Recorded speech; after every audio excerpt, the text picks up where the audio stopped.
A paz do Senhor Jesus, meus amados irmãos. Vamos começar aqui mais um cafezinho com Jesus. Eu sei que você já estava ansioso aí, né? Bom, hoje nós estamos no 16º áudio, né? Aprendendo mais, estamos no livro de 1 Samuel. Então, nós hoje vamos falar a arca de Deus, que significava a presença de Deus, foi levada pelo inimigo. Não foi que a gente aprendeu ontem? E agora? Como é que fica isso? Bom, vamos ver como é que vai ficar a presença de Deus na casa do inimigo? Vamos ver o que acontece com a presença de Deus na casa do inimigo? Capítulo 5 de 1 Samuel diz assim: os filisteus, pois, tomaram a arca de Deus e a trouxeram a Ebenezer, a Asdod. E tomaram os filisteus a arca de Deus e a meteram na casa de Dagom e puseram junto a Dagom, né? Dagom era o deus deles, né? Então colocaram a arca de Deus nos pés de Dagom. Levantando-se, porém, de madrugada, os de Asdod, no dia seguinte, eis que Dagom estava caído, com o rosto em terra diante da arca do Senhor. Ah, esse Deus é demais, gente, esse Deus é demais. Olha só, tenta desenhar aí para você ver, ó. Imagina uma sala e uma estátua de pé, né? E a arca de Deus na frente. Como se a arca estivesse curvada diante da estátua de Dagom. Mas quando eles iam lá de manhã, a estátua de Dagom estava com o rosto no chão. Ah, meu Deus, eu não acredito nisso, gente. Eu amo esse Deus demais. Olha que forte, gente. A estátua com o rosto prostrado no chão, né? Isso é muito forte. E levantando-se de madrugada no dia seguinte pela manhã, eis que Dagom jazia caído com o rosto em terra diante da arca do Senhor, e a cabeça de Dagom e ambas as palmas das mãos cortadas. Olha, sobre limiar, somente o tronco ficou a Dagom. Nossa, agora já destruiu legal a estátua, né? Pelo que nem o sacerdote de Dagom, nem nenhum de todos os que entraram na casa de Dagom pisam o limiar de Dagom em Asdod, até o dia de hoje. Porém, a mão do Senhor se agravou sobre de Asdod e os assolou e os feriu com hemorroidas a Asdod e aos seus termos.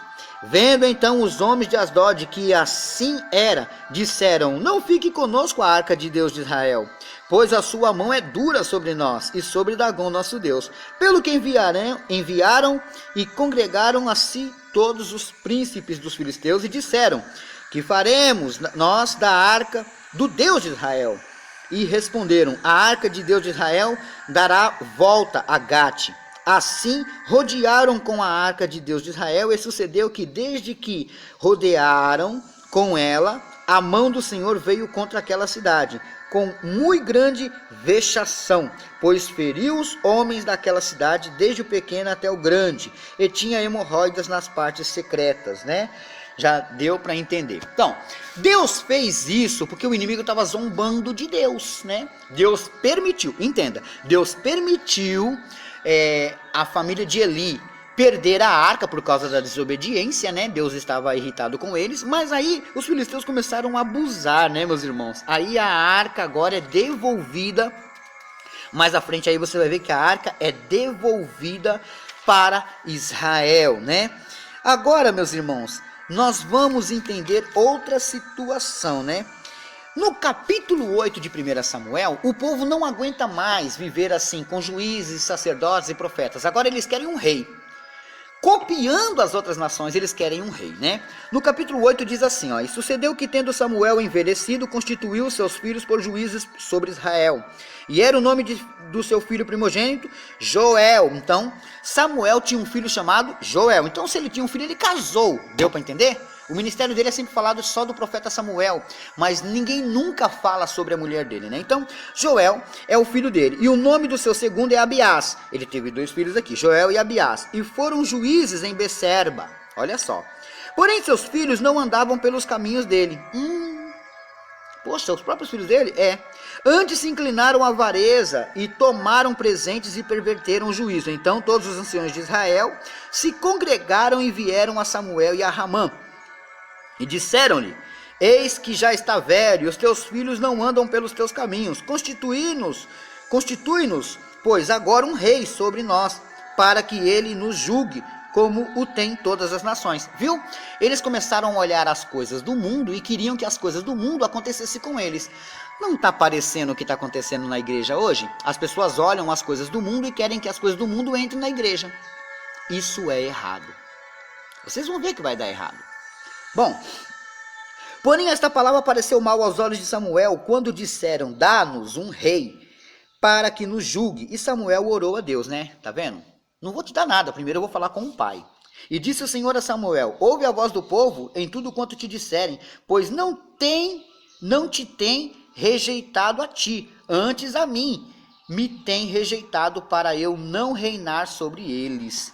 Olha aí, meus irmãos, tá vendo? Eles rejeitaram não ao homem, né? Não a Samuel, rejeitaram a Deus, e isso não foi legal.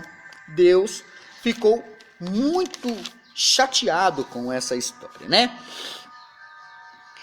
Conforme todas as obras que fizeram desde o dia em que os tirei do Egito até o dia de hoje, pois a mim me deixaram e aos outros deuses serviram, assim também te fizeram a ti. Então agora eles pedem um rei, né? Aí acontece agora que o primeiro rei de Israel vai ser Saul. No capítulo 10 de 1 Samuel, Samuel unge a Saul. Então tomou Samuel um vaso de azeite e lhe derramou sobre a cabeça e o beijou e disse-lhe, porventura te não tem ungido o Senhor por capitão sobre a sua herdade? Partindo-te hoje de mim acharás 2 homens junto ao sepulcro de Raquel, no termo de Benjamim, em Zelza, os quais te dirão, acharam-se as jumentas que foste buscar, e eis que já o teu pai deixou o negócio das jumentas, e anda aflito por causa de vós, dizendo, que farei eu por meu filho? Né? Então aqui houve uma situação que Saul foi atrás das jumentas, né, e acabou se tornando rei. Agora o povo escolheu Saul. Convocou, pois, lá no versículo 17 do capítulo 10, convocou, pois, Samuel, o povo, ao Senhor em Mispa. E disse os filhos de Israel, assim disse o Senhor Deus de Israel, eu fiz subir a Israel do Egito e livrei-vos da mão dos egípcios e da mão de todos os reinos que vos oprimiam. Mas vós tendes rejeitado hoje o vosso Deus, que vos livrou de todos os vossos males e trabalhos, e lhe tendes dito, põe um rei sobre nós. Quer dizer, eles desistiram do comando de Deus, porque quem é que ordenava eles? Era Deus. Não era Deus que falava? Prepara a tenda, pega o caminho e vai para tal lugar. Agora eles não querem mais Deus, agora eles querem um rei. E o rei aqui ungido é Saul. Então Saul se torna um rei, só que Deus não se agradou desse rei, né? Então Samuel, ele percebe que Deus não aceita muito Saul, né? E Saul comete algumas falhas, né? E eu quero retratar aqui para você que Saul, ele começa a fazer as coisas que desagradam a Deus, né? E Deus tem rejeitado ele, Deus não quer nada com ele, mas mesmo assim ele acaba fazendo umas bobeiras, né? E Deus ainda tem por misericórdia dele, né? Muitas das vezes, meus irmãos, muitas das vezes, as pessoas pensam que Deus está se agradando de certas coisas e não tá? A pessoa está lá no comando, mas Deus não está se agradando não. Mais cedo ou mais tarde, de lá Deus tira ela. Então, Saul era o primeiro rei de Israel. Quando alguém te perguntar, você já sabe. O primeiro rei de Israel é Saul. Quem foi que elegeu ele? Foi Deus? Não, foi o povo que pediu. Queremos que Deus saia de cena e deixe Saul na nossa vida. Como as outras nações têm rei, a gente também quer um rei. Foi isso que aconteceu. Hoje, as pessoas tiram Deus da presença delas e colocam o pastor, colocam a vida de homens. E isso não pode, tá? Sede obedientes a seus pastores, sim. Honre eles, ore por eles, mas amar primeiramente a Deus. Deu para entender? Nós terminamos o áudio de hoje, meus irmãos. Pega aí o papel e caneta. A lição de casa é o Evangelho de João, capítulo 12, verso 25. Espero que vocês estudem, hein? Evangelho de João, capítulo 12, verso 25.